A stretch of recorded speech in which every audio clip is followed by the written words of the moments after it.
Ito ang isa sa paborito kong pagkain dito sa Pakistan. Ito ay gawa sa harina pero talagang napakasarap at crunchy. At ito ay nilalagyan ng sauce o para siyang tubig na may halong asukal at tamarind. At sa loob nito ay nilalagyan ng maliit chickpeas, onions at minsan nilalagay nila ng chili o kung ano mang gusto nila. Papakita ko naman sa inyo yung mga ilang pagkain dito sa Pakistan. Ito naman ang soup. Okay, ganito yung kanilang soup. At ito naman ang roll, samosa. Ito ay common na street food dito sa Pakistan. At ito naman ay chicken patty. Yan ay bread na mayroong chicken. Chicken wings. At ito, mayroon nila sila dito mga side dish na burger. At ito yung chole or yung very common dito. At ito naman ay mga salad. At mayroon yung macaroni salad, vegetable salad, fruit salad. At yan nga yung chole na nilalagay sa golgape. At ito naman yung golgape or golgapa ang tawag nila. At ito naman yung sauce na inilalagay nila.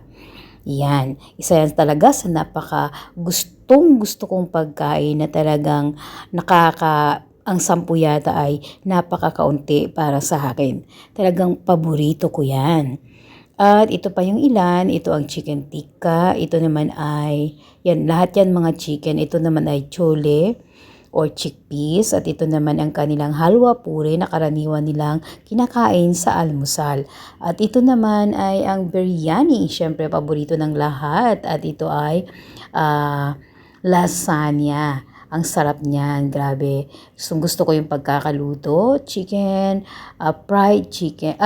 This is fish fillet. Ganito yung kadalasan makikita mong klase ng fish dito o luto. At ito naman ang chow mein tawag nila. At ito naman ay chicken na mayroong, ewan ko kung ano yun. At ito ay pasta with white sauce. At ito naman ay Chinese rice na nilalagyan nitong meat with sauce. May tawag sila dyan, nakalimutan ko lang. Basta yan. Yan yung normal, ganyan sa kinakain. At ito yung mga sweets o sweet dishes nila. Ang custard na very common yan dito, yung chocolate custard. Ito naman yung normal na custard lang na nilalagyan ng mga fruits. Ito naman ay pudding. Pero sa atin, ang tawag natin ay leche flan. Yun nga lang, mas masarap yung ating leche flan. At ito naman ang flavorized jelly. At ito ang biscuit at cakes. Iba't ibang klase ng cakes na mayroon dito. Depende na lang kung anong gusto mo. At ito naman ang sweet na talaga namang sweet na sweet at paborito ng mga Pakistani, ang gulab jamun. So ito nga yung mga food dito sa restaurant na kinainan namin. Ang tawag dito ay high tea. Actually ito ay buffet restaurant. At tulad ng sinabi ko, kadalasan ng mga babae at lalaki ay laging magkahiwalay.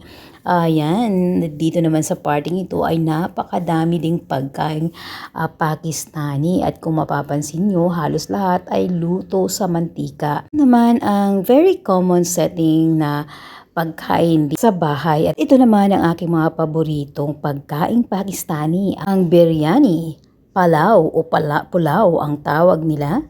At ang dal, kahit na anong klase ng dal, basta dal, gustong gusto ko yan. At syempre, depende sa luto. Pero ito yung napaka-paborito kong mga dal o lentils na pagkain dito sa Pakistan.